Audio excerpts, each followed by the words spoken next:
La doctora Grillo, que muy buenas tardes, ¿cómo estás? Buenas tardes. Gracias por la invitación. Doctora, no, Chabela.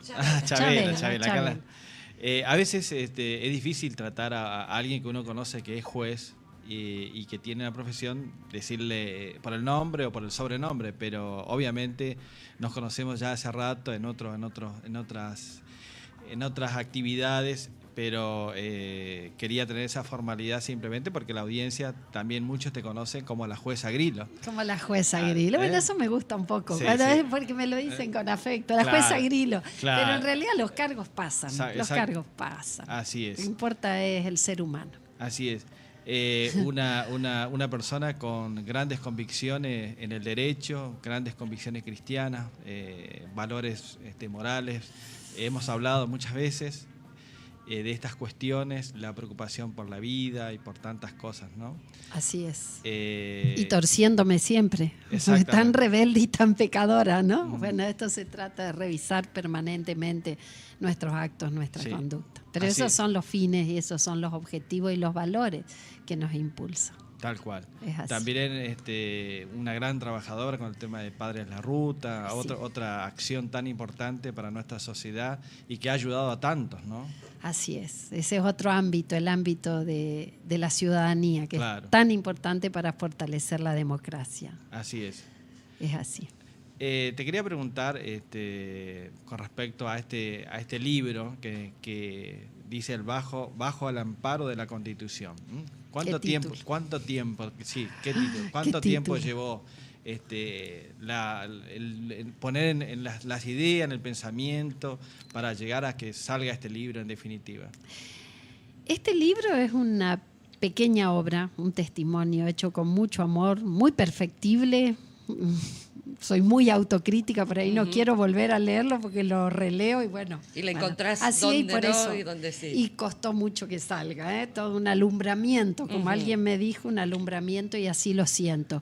Pero recoge las vivencias como ciudadana, abogada, cristiana, docente y juez y magistrada, básicamente a partir de artículos que fui publicando desde el año 2002, cuando se cayeron todas las garantías constitucionales, aquella crisis que constituye un dato histórico que solo con el tiempo creo que vamos a revalorizarlo realmente. En el que lo importante de señalar es que en aquella instancia de crisis, como tantas otras crisis, porque los argentinos estamos acostumbrados a sobrellevar las crisis, fue el sistema constitucional el que nos dio la respuesta. Los ciudadanos, las propias autoridades, nos aforramos al sistema constitucional y desde allí encontramos o empezamos a encontrar la salida. Y en aquel momento histórico tan relevante, recuerdo que era la instancia del corralito, tantas cuestiones, la emergencia, que los bonos. No hay que olvidarse aquella instancia que tanto nos tocó. En enero del 2002, me acerqué a los medios, a los distintos medios gráficos en aquel entonces, y tímidamente y con un artículo. Y lo publicaron y desde ahí me lancé. Venía escribiendo, pero de otra manera. Y y ahí me animé. Y empecé a escribir y la gente, que me pareció tan importante, nuestros ciudadanos, me pedían que escriba. Y que de alguna manera planteé cuestiones que a veces ellos no encontraban la manera de articular, pero seguramente lo podían hacer mucho mejor que yo. Y a partir de ahí se hicieron una serie de publicaciones en los medios, en revistas jurídicas. Después empezaron tímidamente libros colectivos, en los que yo era una parte, un eslabón, hasta que vino que es mi autoría. Parido, ahí está, el hijo. Cuando se habla de la Constitución, la mayoría de los mortales no abogados, y quizás ni siquiera la mayoría, algunos pocos hemos estudiado en la escuela el preámbulo, listo. Así es. Nada más. Ahí está. Por ahí es que el artículo 14, algunas cositas sueltas estudiamos de la Constitución. Y a lo mejor nosotros tendríamos, inclusive desde la escuela, desde el segundo año, tercer año, ponernos a leer como si fuera, no un cuento, como si fuera cualquier libro. Decir, vamos a leer a ver de qué trata este libro. yo noto que en la escuela falta no sé si hace falta memorizar el artículo o memorizar el preámbulo, pero sí empezar a leerla desde el principio al final para ver de qué estamos tratando cuando hablamos de democracia, de que la Constitución me protege o no me protege, o de que que hay que modernizarla o no. Si no sabemos, estamos dejando en manos de algunos muy poquitos la potestad de decir cambio esto, cambio el otro, cambio el otro. Así es. La Constitución, cualquier Constitución, específicamente la nuestra, en el ámbito nacional, provincial, y tenemos también nuestra Carta Orgánica, que es nuestra Constitución, en el ámbito de la ciudad, en ella está bosquejada nuestra manera de ser. Y eso que lo señalabas con tanta razón, tenemos que empezar por conocerla. Hay un dicho muy antiguo de que para amarla y respetarla, o sea, cumplirla, es necesario conocerla bien. Entonces, empezar a conocerla como parte de nuestra manera de ser. En la Constitución, no solo en la Constitución, porque ahora a partir de la reforma del 94, los tratados sobre derechos humanos que se han incorporado tienen el mismo rango que la Constitución. Claro. No la integran, pero están en el mismo estatus. De manera que ahora ya no podemos decir solo la Constitución, sino es conveniente decir el orden constitucional supremo, que comprende, por supuesto, en primer término la Constitución. Claro. Y hago referencia a alguna de estas cuestiones. ¿Qué es una Constitución? Es una manera de ser. Tenemos una Constitución que puede estar institucionalizada, formalizada a través de un conjunto de artículos de manera ordenada, como es nuestro sistema, pero lo importante es que allí está descripta un conjunto de modos de pensar, de modos de sentir, modos de decir el discurso, modos de hacer y modos de ser. Ahí están descritos. Y los consensuamos y los establecimos en su momento democráticamente, legítimamente, a través de un pacto. Sí. No es que la Constitución se impone como obligatoria y suprema después que la pactamos. Claro. Por eso es tan importante conocer qué dice la Constitución, para cuestionarla también, para criticarla, claro, para revisarla. Una Constitución no es pétrea. Fíjense qué sabia nuestra Constitución ya del 53, que en el artículo 30, nos autoriza la reforma total o parcial de la propia Constitución. ¿Por qué se autoriza la reforma total o parcial? Porque los tiempos van cambiando y van modernizando y van apareciendo cosas nuevas. Así es, porque allí está nuestra manera de ser y la sociedad vamos cambiando. Pero no cometamos el error, muchas veces esa es la tendencia de los argentinos, de decir la Constitución está por un lado y las conductas por el otro. Tenemos que empezar por respetar la Constitución. Asumimos nuestros cargos. Sí. Se hace la promesa a la Constitución. Después, ¿qué hacemos? Hacemos lo que queremos. Muchas veces nos apartamos. ¿Y por qué? Lo hablo como autoridad pública. Tantas veces nos apartamos de la Constitución. Porque no tenemos una ciudadanía muchas veces activa, que nos haga ver, que nos marque el error, que nos marque el autoritarismo en una sociedad en sus diversas formas. No se establece de un día para el otro. Se establece cuando hay una sociedad quieta, que no se interese, una sociedad que adopta una actitud y un rol individualista, o que se exaspera y sale espasmódicamente cuando hay un hecho que nos convoca, un hecho de relevancia. Sí. Pero después nos perdemos. No. El secreto de la Constitución está en conocerla, en revisarla día a día, en que se mantenga a través del tiempo. Una Constitución, por eso es conveniente, y esto lo enseñaba muy bien Carlos María Vargas Gómez, que allá por el año 80... se le dedicas también una parte del libro. Sí, él hace su prólogo extraordinario, ciudadano, y que fue docente y que fue juez en la provincia del Chaco. Él siempre nos enseñaba desde la cátedra que es conveniente que la Constitución no regule tantas cuestiones, no regular tanto, tan exhaustivamente. Una Constitución tan reglamentarista autoriza y más, nos impone la necesidad de revisarla muy pronto, porque la sociedad varía, gracias a Dios cambia. Es dinámica. Exactamente. Entonces la Constitución, la tendencia es que establezca pocos principios, al alcance de todos, instituciones fácilmente comprensibles y que se deje a las autoridades legislativas, fundamentalmente al Poder Legislativo, en el que reside ya sea en el ámbito nacional, provincial o municipal, la potestad de dictar las normas generales y obligatorias, toda esa reglamentación. Entonces sí se puede modificar de manera más fácil.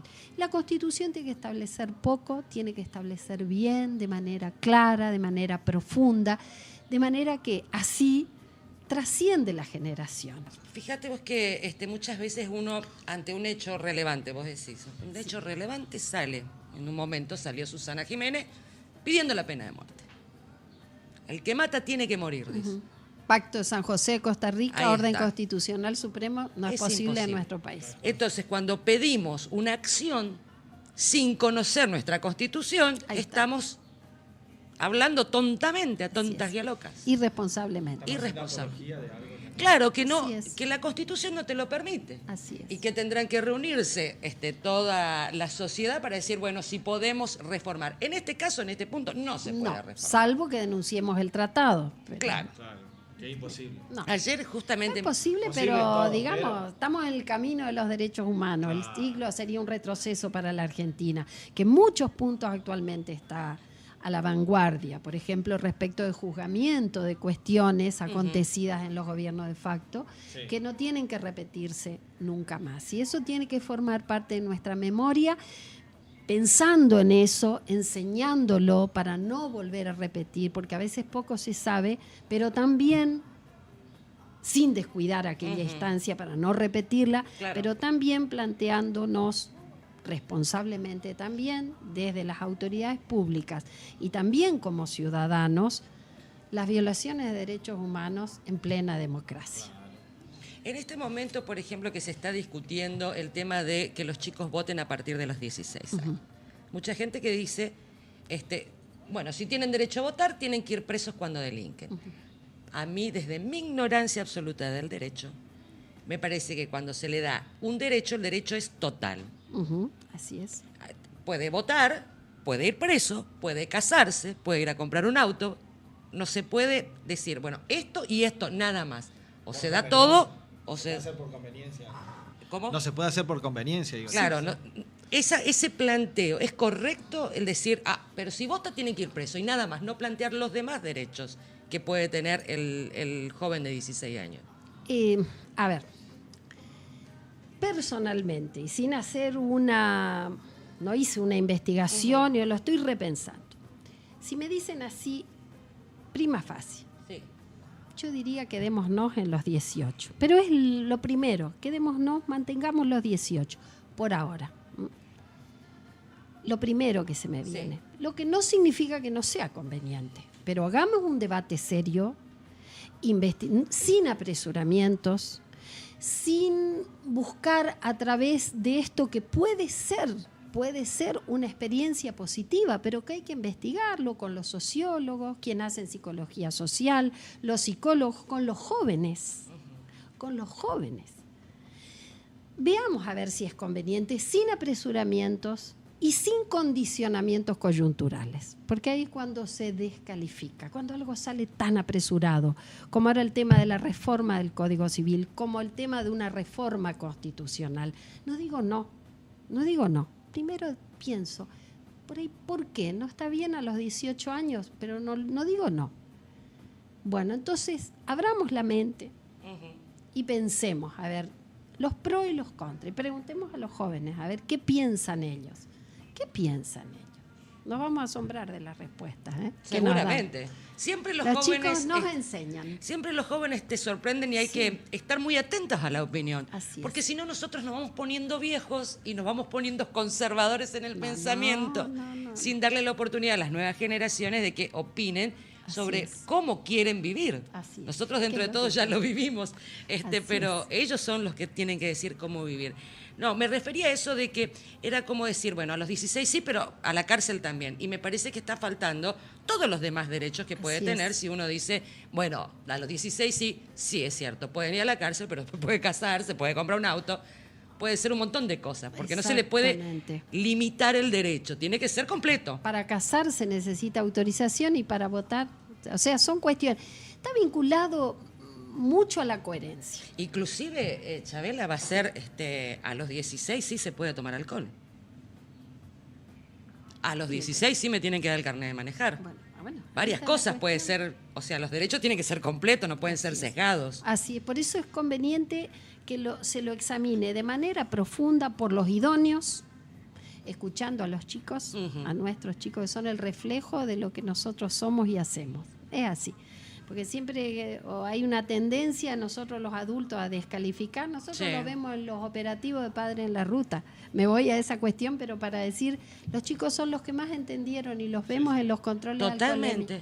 Ellos se ponen de acuerdo, hay excepciones por supuesto, pero se ponen de acuerdo en que el que va a conducir no toma y cuida a sus compañeros. Nos piden el caramelito, nos piden el premio, y incluso cuando transgreden, se bajan del auto y se dan cuenta, son en cambio y piden disculpas. Y cuando ven a los padres en la ruta se acercan, piden disculpas y agradecen que los estemos cuidando. Eso es en general lo que ocurre. En cambio, somos los adultos los se enojan con ustedes. Los irascibles son los adultos. Y los adultos de nuestras edades. De nuestras edades, de más de 40 que están ahí. Y de 20 y tanto también. Y los abogados, muchos abogados transgresores, lo digo con dolor. Ofendidos porque uno le pasa la pipeta para hacer el control. Y sí, porque se bajan toda la artillería de los derechos constitucionales, que ciertos son las herramientas que tenemos y que debemos hacer valer, para eso hemos sido capacitados los abogados, somos los idóneos, pero se olvidan de que están conduciendo un instrumento que puede hacer tanto bien como tanto mal. Claro. Se olvidan de ese aspecto. Así que llamado a atención. Y en esto que decía, coincido plenamente en el sentido de que examinemos esta cuestión, no para descartarla de ninguna manera, sino para estudiarla en profundidad. Abierta, pero y veamos al joven en un sentido global, desde el punto de vista biológico, desde el punto de vista sociológico, desde el punto de vista político y jurídico. Y ahí hagamos la reforma si parece conveniente. Porque yo he escuchado, por ejemplo, que muchas personas dicen, no tienen idea a los 16, no tienen idea de nada, lo único que hacen es ir al boliche, emborracharse y nada más. Y puede haber un grupo, pero no son todos así. Es así. No, las generalizaciones son malas, son malas. Eso es así, los chicos nos enseñan y hay que escucharlos. Totalmente. Hay que escucharlos. Tengo mucho contacto con los chicos en la facultad, aparte de a través de mis hijos, y uno los escucha y realmente queda asombrado. Totalmente. Nosotros somos los grandes transgresores y los que no les ponemos los necesarios límites, porque el que vende alcohol, el que vende cualquier otro tipo de adicción, no es un menor, es un adulto, o está utilizando un adulto. Esto es así. En una parte de tu libro dice la libertad de expresión y la libertad de prensa y su amparo constitucional. Bastión. Sin libertad es lo que estamos haciendo ahora y que agradezco profundamente. Sin limitaciones, porque ustedes me invitaron y no me dijeron que podemos preguntar, preguntamos esto, otro, no me pasaron las preguntas antes, para nada. No solemos hacer nada de eso. Y lo que sé, lo que no sé, y lo que otros lo pensaremos juntos y es así. Bueno, esto es libertad de expresión. Estos son los logros de nuestra democracia que a veces no dimensionamos. Y la bendita Internet y la posibilidad de expresarnos a través de foros y en forma abierta o semiabierta es maravilloso. Siempre lo digo en la cátedra, por ejemplo. Entonces, tengo mucho contacto en la universidad con chicos de 18, 19, más grandes que deciden estudiar abogacía. Realmente dan testimonio, es maravilloso como vienen de otras profesiones, oficios, actividades. Es la carrera que más adultos tiene cursando. La más polifacética. Totalmente. La más rica. En otras carreras, a lo mejor en medicina, en veterinaria, vos encontrás una franja etaria. Es más difícil cursar, es cierto. Pero en abogacía, y lo he visto mientras yo era estudiante y lo veo ahora con mis hijos, que tenés los chicos de 18, 19 años y allá el señor de 50, 52 o más que va a estudiar abogacía. Y estudiando juntos y con mucha pasión. Y realmente esto es maravilloso de la Facultad de Derecho, y especialmente en este siglo XXI, que ha sido calificado, siempre lo digo, y este es un buen espacio para remarcarlo, y ahí en el libro, porque este libro está destinado más que nada a la ciudadanía. Tiene un contenido jurídico, pero es más que nada a los ciudadanos. Estamos transitando el siglo XXI. Este siglo en todos los ámbitos académicos e institucionales ha sido calificado como el siglo de la justicia, de los derechos humanos, el siglo de las igualdades. Es el siglo de la participación ciudadana. Entonces, el peor error que podemos cometer es decir no nos involucramos. Y sí que nos podemos involucrar a través de un partido político, a través de una agrupación, de cualquier índole profesional, la que fuere, a través de la prensa, a través de Internet, a través del aula, a través del grupo de amigos, en la familia. Ahí está, leer la Constitución. Ese es un camino. Y debatirla, a ver qué quiere decir esto. Claro. ¿Qué quiere decir? Hablarlo entre amigos, debatirlo, a ver y cómo funciona, porque ahí está la Constitución. Tenemos un tipo de Constitución. Y después la realidad, cómo nos comportamos, claro, autoridad y ciudadanos, en relación a lo que cómo se la aplica en la vida real de todos los días. Porque para eso está. Cuando se habla de la libertad de expresión, muchas veces en nombre de la libertad de expresión se cometen errores graves, como lanzar a la opinión pública cosas que no son ciertas. Así es. Como decirte, una cosa es que yo diga, descubrí que Chabela no tiene 40, tiene 41... Y otra cosa es que diga, en realidad Chabela es rubia de ojos celestes. Estoy mintiendo. Así es, sí, desinformando. Exactamente. ¿Cómo se aplica? ¿Qué es lo que muchas veces al decir rubia de ojos celestes, pero me están coartando mi libertad que me garantiza la Constitución? La Constitución no está garantizando la mentira. No, para nada. Verdad y justicia. Los presupuestos de un sistema político que está plasmado luego en una Constitución a través de un conjunto de principios y dispositivos obligatorios y supremos, siempre remarco, porque a veces las autoridades constituidas, muchas veces nos olvidamos que somos constituidas y que por encima nuestro está la Constitución, y la Constitución es tan buena herramienta, tan buen instrumento de buen desempeño de los funcionarios públicos, y lo digo con conocimiento de causa. Entonces, es una cuestión de responsabilidades la que me decías. ¿Hasta dónde llego? Claro. Verdad y justicia son los presupuestos de un sistema político legítimo, democrático. Cuando empezamos a mentirnos a nosotros mismos, ser deshonestos con nosotros mismos, muchas veces lo somos, a veces lo hacemos inconscientemente. Cuando nos mentimos y mentimos a nuestros ciudadanos, falta de verdad, falta de honestidad, esa falta de coherencia entre lo que pienso, lo que digo, lo que siento, lo que hago y lo que soy, en definitiva. Y la justicia, en el sentido, aquel antiguo y clásico, claro, de dar a cada uno lo que le corresponde, lo que en derecho le corresponde, creando las condiciones de acceso a través de la igualdad, de una igualdad no formal, no meramente utópica, real, la igualdad de oportunidades, la igualdad de condiciones, de esto se trata, hacia la justicia. Entonces, verdad y justicia son los presupuestos, y a partir de ahí voy como sociedad, desde los distintos ámbitos y el rol que ustedes cumplen, desde la prensa, es central para la defensa de la democracia, que podamos expresarnos con responsabilidad. Claro.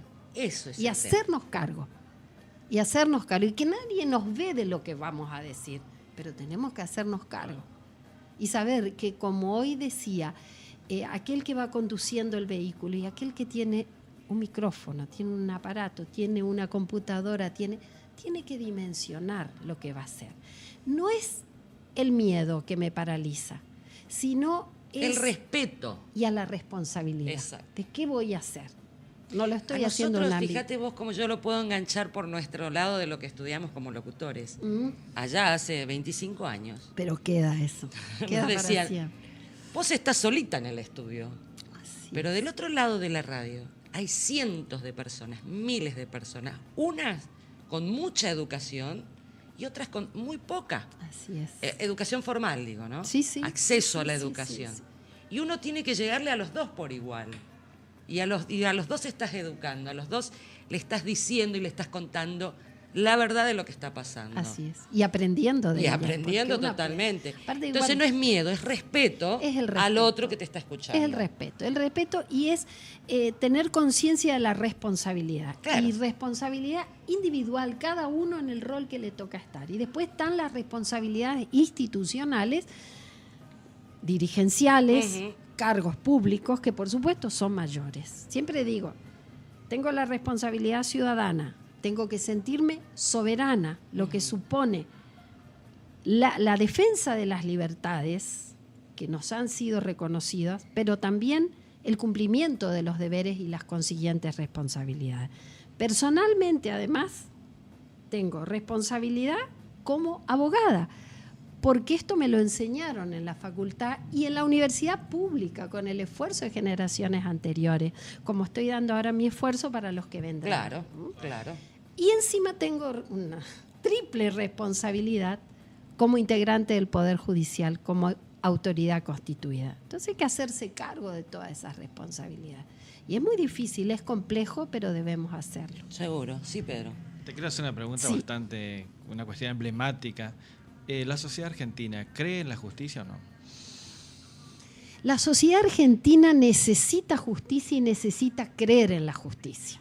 Yo creo que cree y por eso lucha tanto, y pese a tantas deficiencias que encontramos, porque desde el Poder Judicial hemos perdido mucha legitimidad. Sí. Hay que decirlo ya a nivel no de la justicia global, sino hablando específicamente del Poder Judicial. El Poder Judicial en la Argentina ha perdido mucha legitimidad y tiene que recuperar, porque falta conductas, falta respuestas eficientes, que muchas veces no estamos dando, y no estamos dando a veces por cuestiones personales de falta de idoneidad, falta de conocimientos, falta de responsabilidad de quienes desempeñamos nuestros cargos, pero otras veces porque el sistema no está funcionando como debe funcionar en términos de eficacia y de eficiencia. Entonces, la ciudadanía necesita creer y nos pide cuál es el grito vigoroso que se levanta en todos los ámbitos en la sociedad argentina, no solo en la sociedad argentina, pero hablemos de nosotros. Justicia y seguridad. Justicia y seguridad. Claro, educación, salud, es cierto, pero justicia y seguridad es lo que más pedimos. Entonces quiere decir que la sociedad necesita un poder judicial presente. Ayer veía, y habrán visto ustedes así de paso, pero me llamó la atención y me hizo bien ver a ese juez en la provincia de Santa Fe, donde a raíz de un ilícito que había acontecido en un establecimiento bancario y no encontraban respuesta, los ciudadanos afectados, que eran los propietarios de las cajas de seguridad, un dato específico, no encontraban respuestas todavía. Y frente a esa situación legítima de impaciencia, de dolor, de preocupación, el juez se apersonó, personalmente fue el juez a dar respuestas a esos ciudadanos. Y me gustó ver a ese juez que estaba un día domingo dando respuesta a los ciudadanos. Qué bueno, esto es positivo. Esto es positivo. Eso es lo que la gente hoy necesitaría en muchos casos. Hoy necesitamos, ¿no? Pues necesitamos la confianza. Claro, por ejemplo, hay casos puntuales donde siempre hablamos nosotros acá en la radio, cuando un violador, por ejemplo, sale y a veces uno dice, o se pone a pensar, el juez se ajustó a derecho, entonces esa persona tenía que salir sí o sí. Ahora, esa mamá, ese papá, esos familiares, ¿qué cosas le dice uno? Doloroso, sin respuesta.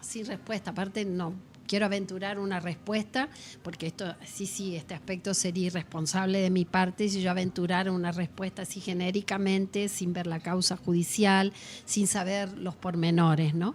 Pero es la impotencia. También, Chabela, con la mayor comunicación que hay en todo el mundo, estamos más globalizados, como vos decís, con la internet, con la televisión, muchas veces el ciudadano condena o dice aquel es el asesino o el estafador o lo que sea, antes de que la justicia pueda estudiar completo el caso. Es así. La justicia toma su tiempo en la investigación, en demás, y después resulta que ese no era el asesino. o no puede comprobar que es el asesino. Entonces ahí hay una separación entre lo que la gente quiere que vos condenes a fulano y lo que vos como juez podés hacer de condenar o no a fulano. Así es. Los jueces, los fiscales, digamos, el Poder Judicial, tenemos el deber de dar respuesta de manera razonada, de manera motivada, aunque no le demos la razón. Habló tanto estas ideas en el ámbito del proceso penal, civil, laboral, de familia, cualquier cuestión. Nosotros tenemos el deber desde el Poder Judicial de dar respuesta de manera motivada y fundada. Es decir, darle las razones, aunque no le demos la razón, al justiciable o en relación al caso que se planteó. Y además tenemos el deber, la misma importancia tiene que el primer aspecto, de dar respuesta en un tiempo oportuno. Claro. En un tiempo razonable. ¿Cuánto es ese tiempo razonable? Depende de cada tipo de proceso. Pero no estamos dando, hay que decirlo. Siempre se culpó a la justicia argentina que la justicia es lenta. Y hay que poner la otra mejilla y tenemos que decir, es cierto, es no lenta. Somos lo suficientemente ¿Por qué eficaces? falta más gente para colaborar? Falta más empleados para hacer, no sé, los trámites, los papeles, la investigación. ¿Es por falta de gente, por falta de recursos, por falta de modernización del sistema o porque se toma su tiempo y se dice vamos a ir más despacito? Muchas cuestiones, muchos factores de los que señalas ahí. Hay aspectos, es una cuestión de idoneidad, primer punto. ¿Qué es la idoneidad? Es la aptitud en cualquier ámbito, la aptitud específica para hacer algo específico, cualquier oficio, en este caso para administrar justicia. Entonces yo tengo que demostrar, el postulante tiene el deber de demostrar idoneidad al momento de acceder al cargo y después debe demostrar idoneidad en el día a día. Entonces hay una cuestión individual de idoneidad que tiene que ver con el desempeño de cada funcionario, de cada magistrado. Pero después está el otro aspecto, que es el aspecto vinculado a la política judicial, respecto de dotar a esa entidad, a esa persona, a ese funcionario, a ese magistrado de los recursos necesarios para que pueda administrar justicia con eficacia y con eficiencia. Y esto tiene que ir acompañado y debe ser algo permanente.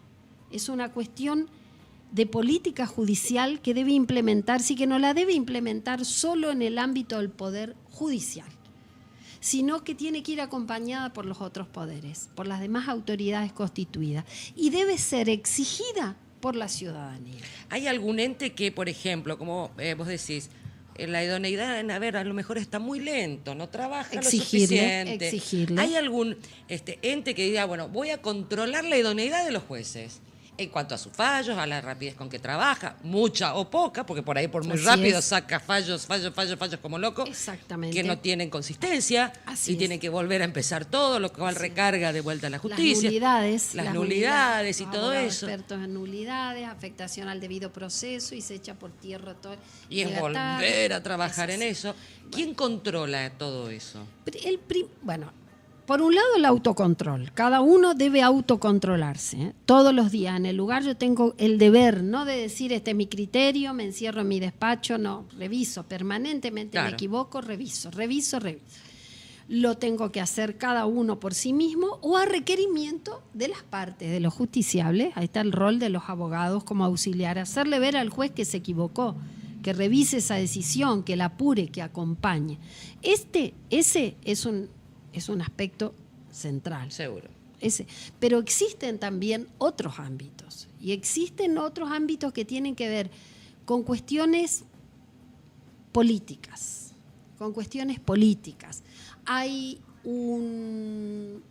Nosotros tenemos órganos como son el Consejo de la Magistratura y en nuestro caso, también en el ámbito nacional, tenemos la Corte Suprema y los superiores tribunales de justicia que ejercen lo que se denomina la superintendencia.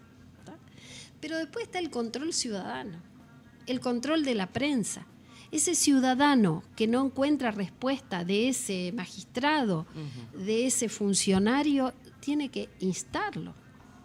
Están los mecanismos. Ese funcionario tiene el deber de dar respuesta.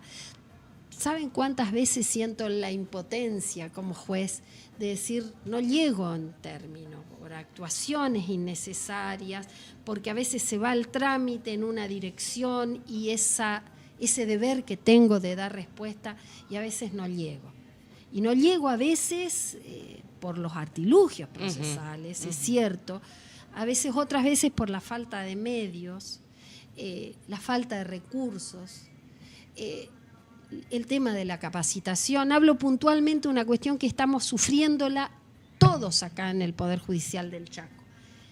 A raíz de una ley de retiros que en su momento, bueno, con buen criterio la aprobó la legislatura provincial, pero que determinó que numerosa gente idónea que integra esos trabajadores judiciales de años, como se dice, con mucha experiencia, la memoria de los tribunales. Sí. Aquello, fíjense, estoy en el juzgado a mi cargo del año 1993. En mi caso había una prosecretaria que ya era idónea antes de que yo llegue y que me enseñó. Más de 25 años tenía la señora.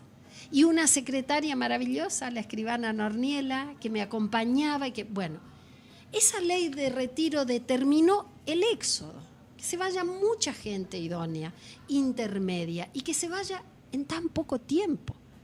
Y obligó a que ahora nos encontremos todos, no es un problema solo mío, de todos los ámbitos hasta el propio Superior Tribunal de Justicia, donde debe estar la excelencia de la carrera judicial.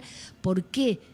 Porque allí llega la instancia extraordinaria de revisión cuando se agotaron todas las instancias anteriores. Y bueno, y ese recambio que fue tan rápido, en 2 meses, no habilitó, sí, así fue, no habilitó a que la gente se prepare. Entonces estamos en una instancia de reacomodamiento. O a pasarle el conocimiento al que está llegando. A preparar a la gente. Claro. Y 2 meses es muy poco tiempo, la verdad. Hubiese sido en un año a lo mejor. Claro, gradualmente. Para ir preparando al que queda en tu lugar. Y no es que esté en contra de la ley de retiro, pero creo que debió hacerse gradualmente, discrecionalmente, y no así, porque la gente se vio obligada a irse en 2 meses y se fue. Y no estoy en contra de que se haya ido, porque y bueno, se jubiló, digamos, se retiró, se jubiló. Exactamente. Está bien. Pero ¿y nuestros sostenes? Y así estamos en el Poder Judicial del Chaco actualmente. En este momento el sindicato judicial está con paros todas las semanas. Las 3 entidades, ahora son 3, lamentablemente. Están con paros todas las semanas. Sí. Hay semanas que tienen días feriados, que se suman a... Vamos a prender un ratito el aire. Se suma el día feriado, más 2 días de paro o 3. Eso le resta la posibilidad de recibir justicia el que la está reclamando. Sin duda. Más allá del reclamo en sí de los empleados. El ¿verdad? Reclamo justo. El reclamo que ellos tengan. Un reclamo justo y de vieja data, hay que decirlo. Más allá de eso, el tema es que le estamos atrasando. Es así. Las causas. ¿Qué se puede hacer al respecto? ¿Cómo podemos, yo no te digo negociar, pero cómo, a lo mejor, yo no tengo ninguna causa, pero yo si fuese afectada como ciudadana, decirle al sindicato de empleados, decirle, ayúdenme, porque yo me quedo así es. Perjudicada. Yo sé que ustedes están perjudicados con su sueldo a lo mejor, pero hay algo ahí que no está funcionando y me está atrasando mucho. Así es, y tenemos que hacer frente. Es un problema grave, que no estamos dimensionando la gravedad del problema. Porque es malo para una sociedad que se acostumbre a vivir con tribunales de justicia que funcionan 2 días a la semana. Claro. Y no tenemos que acostumbrarnos a que esto sea así. Así nos acostumbramos los argentinos a largos periodos de gobierno de facto, de estado de sitio. Nos acordamos que tenía que levantarse el estado de sitio para las elecciones del 83. Menos mal se acordaron. Estaba garantía suspendida desde el 76. Terrible. 75 por el gobierno de sí, y el estado de sitio fue decretado por el gobierno democrático. Bueno, pero a lo que voy es, este es un problema político que debe resolverse políticamente, la cuestión del conflicto que estamos viviendo dentro del Poder Judicial. Plantearnos respecto de la independencia del Poder Judicial. Y una de las cuestiones que hacen a la independencia, el estado de independencia del Poder Judicial es justamente la autonomía y autarquía presupuestaria. Un Poder Judicial tiene que tener la potestad, que por otra parte la acuerda la Constitución de la provincia del Chaco, para fijar su propio presupuesto. Si un grupo, una entidad, una persona no tiene la posibilidad de disponer de sus recursos y de sus gastos, cualquiera de nosotros, ¿de qué autonomía vamos a hablar? ¿De qué independencia? Así que esa es una cuestión central. Para poder manejar sus propios gastos, así es, tiene que tener alguna manera de recaudar fondos. ¿Cómo recauda el Poder Judicial? Bueno, es otro tema central. Debería, y está en la Constitución, y está bien marcado en la Constitución de la provincia del Chaco, la local, debe haber la fijación del presupuesto, es decir, recursos y gastos, es una atribución privativa política del Superior Tribunal de Justicia de la provincia. Que debe haber una instancia de negociación siempre. ¿Seguro? Con el Poder Ejecutivo, esto es así. No. El Poder Judicial no puede en este punto aprobar gastos razonablemente y responsablemente, lo que por otra parte no es así, porque es un Poder Judicial muy austero. Y esto que digo que no se interprete como una cuestión política de mi parte, no, hay que decir las cosas y llamar las cosas por su nombre, y ya que me consultaron, lo tengo que decir. Sí. Por otra parte, lo vengo diciendo esto desde que estoy en la justicia, porque los conflictos con el Poder Ejecutivo de turno, siempre respecto de esta cuestión y en materia de fondo, siempre acontecieron, mayor o menor medida. Así que creo que es una cuestión en la que se tienen que poner de acuerdo las cabezas de poder y resolver este tema, que es central, y resolverlo con responsabilidad. El Poder Judicial tiene que tener su propio presupuesto, su propio sistema de remuneraciones que hace a la independencia del Poder Judicial. Y lo debe hacer, como lo ha hecho siempre en este punto, con responsabilidad. Reitero, ha sido siempre un poder austero. Ahora, si el Poder Ejecutivo dice, mire, esto que me está pidiendo Poder Judicial, no le puedo dar, este es un año difícil, de crisis internacional. Negociemos. No me alcanza, veamos. Puedo hasta tal punto, y porque tengo, como Poder Ejecutivo, también tengo que cuidar todos los otros gastos de la provincia. Es así. ¿Hay alguna otra manera? Yo escuchaba esto de la ley de tasas. ¿Qué es la ley de tasas? La ley de tasas, eso se está luchando para conseguir en la legislatura. Yo quiero aclarar que todo lo que expreso es a través de los medios, pues no estoy involucrada en estas cuestiones.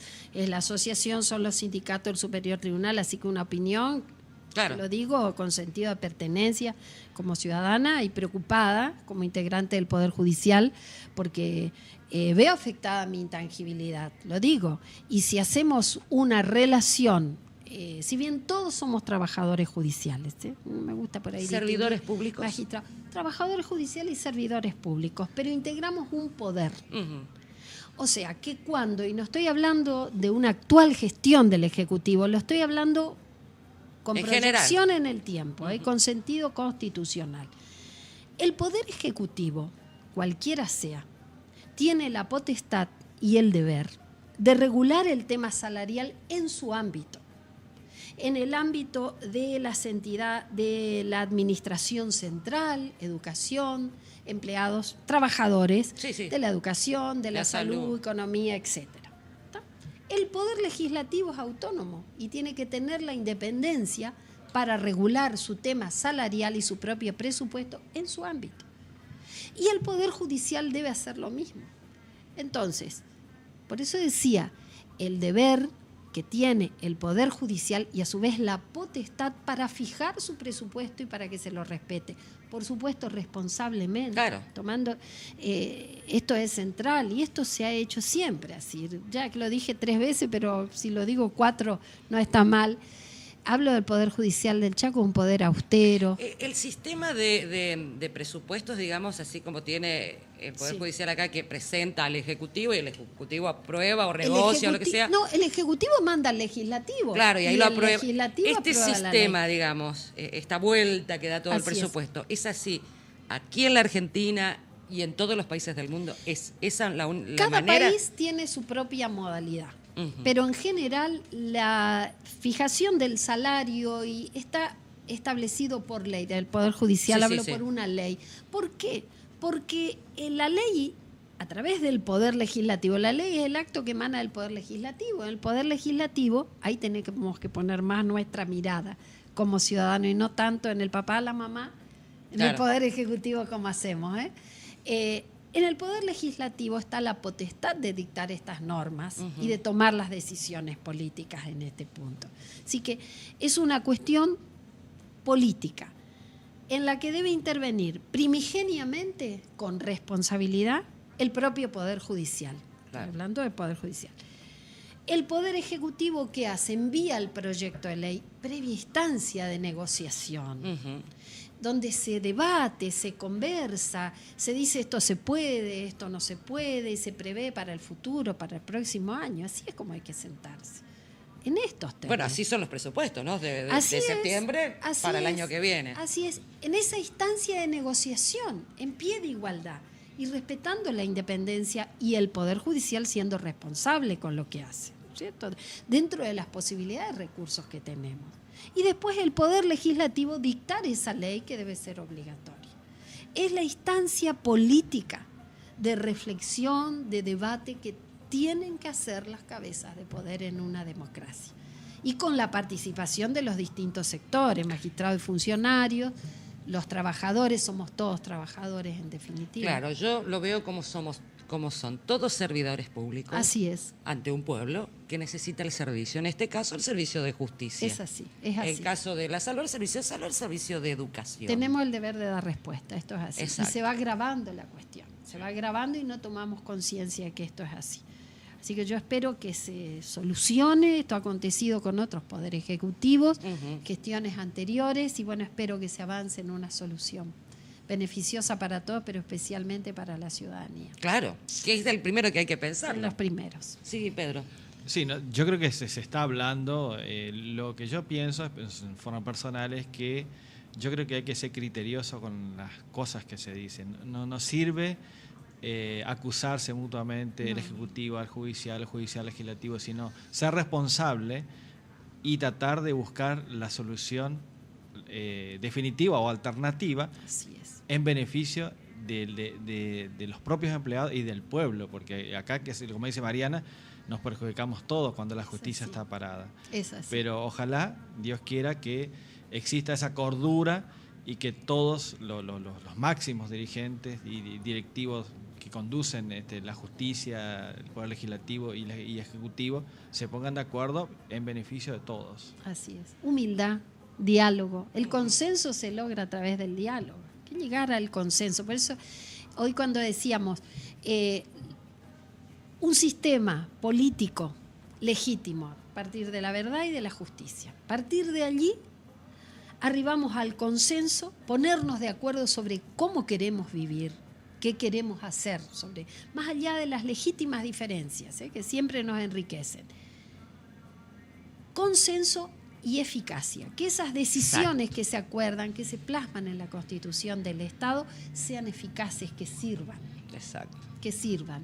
Y ahí es como se va recreando la confianza. Y la democracia a partir de la participación, diálogo, tolerancia, fraternidad, recuperar la fraternidad, escucharnos más y humildad. Pelearnos menos, escucharnos más y que sea siempre el intercambio de propuesta. La única manera en que podamos discutir con idoneidad un tema es estando informados sobre el tema. Es agarrar el libro, agarrar la revista, agarrar el diario y realmente informarse sobre el tema. Estar informado. Porque si no estamos pasando por tontos, discutiendo algo que no es cierto. Este libro, Bajo el amparo de la Constitución, les voy a regalar es un libro de ayuda para el abogado, para el estudiante. O sea, me quiero referir a, ¿está dedicado al que sabe de Constitución o está dedicado al público en general? A mí que no sé nada de abogacía, de leyes. Bueno, yo les pediría, les voy a obsequiar uno y les voy a pedir que lo lean y ustedes me respondan. Bien. Está destinado a la ciudadanía. Está destinado a los ciudadanos. Por eso decía, va a haber concepto jurídico, pero lo que se buscó es llegar a la ciudadanía y que cada uno, desde el lugar en que le toca o nos toca estar, hagamos docencia, transitando, caminando este siglo XXI del que hoy hacíamos referencia. Puede servir, espero que así sea, eso va a depender de que lo lean y hagan una fuerte crítica. Está abierto a todos los aportes, fue hecho con mucho amor, pero destinado a que la ciudadanía sepa que cuenta con las herramientas, que son nuestras garantías, las garantías constitucionales, que son nuestras seguridades, que están ahí, que costaron tanta sangre y tanta vida a generaciones anteriores. Tenemos tantas leyes, tanta normativa, nos falta más justicia. Muchas leyes, poca justicia. Poca justicia, sí. No hablo en el sentido solo institucional, en tanto poder judicial. Nos falta más justicia. Ese es el grito vigoroso, ese es el reclamo que nos hace la gente. El ser humano no es justo. Y hay un lado oscuro que todos tenemos. No quiere ser justo. Y bueno, nos cuesta, pero todos tenemos ese lado oscuro, esos preconceptos, esos prejuicios. Por eso el desafío es revisar. Rascarse para adentro, me parece. Así también. Es, tenemos el lado oscuro todos. Entonces, y eso es lo hermoso de la vida, ¿no? Revisar permanentemente nuestros actos, cómo nuestras pensamos, conductas. Las conductas. Y ayuda un poco, creo. Es un paso. Por eso ahí en la dedicatoria hay un puntito que me gustaría que lo lean si es posible, si hay tiempo. Sí. Dentro de las dedicatorias hay una tan lindo que lees. A ver. Nunca me olvido aquel. Acá está quiénes va dirigido el libro. Y hay uno en especial que me encanta. Traje el anteojo porque...